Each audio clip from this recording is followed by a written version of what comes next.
Today I'd like to introduce the integration between LucidLink and Parallel's remote application server.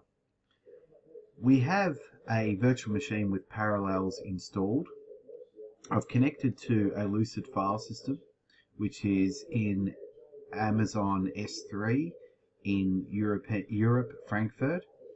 We're running a server which is 143 kilometers away with an average of 15 milliseconds latency. Within the configuration of Parallels, I have published an application which is Adobe Acrobat Reader, and within Lucid I have my LucidLink mount point as L drive, and I have a series of fairly large 200 to 100 megabyte ebooks. Within the Lucid folder also I have my profiles directory.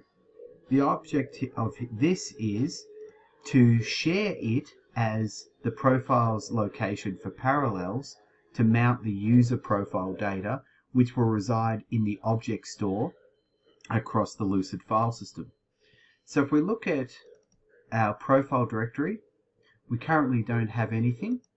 If we set our profile directory within our remote session host by going to properties and changing to user profile disks, I'll enable that, which will go to my share of Parallels, the server name and profiles, and select OK. Within that we'll see, after I do an apply, we'll see our template VHD for the Parallels profile appear. At this point I'm ready to launch the client from the host that is running the Parallels client.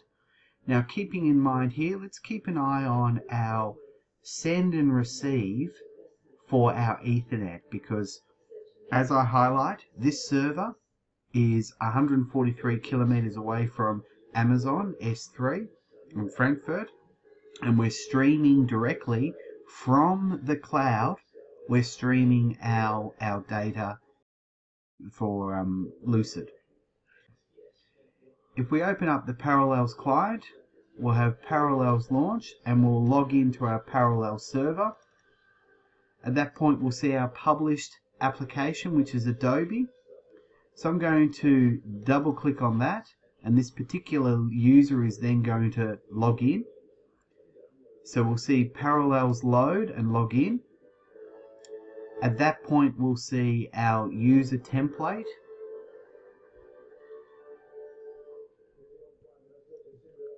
Mount our user. So there's our user being mounted for access to the Parallel server. Our application is going to launch.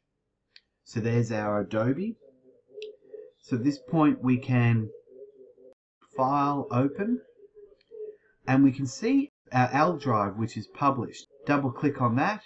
We see a profile directory and we see the ebooks directory.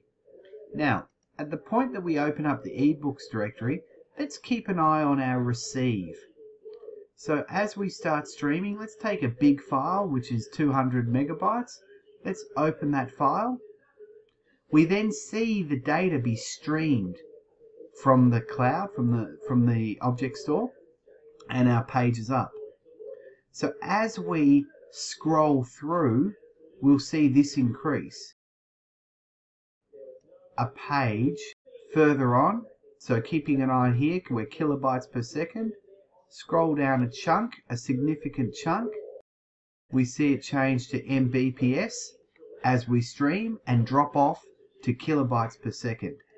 Scroll down another chunk, we see Mbps and drop back to kilobytes per second. So we've delivered the application via Parallels. We've mounted the user mount point for the temporary user onto LucidLink, and we're also using or referencing our ebooks from that same location. Thank you.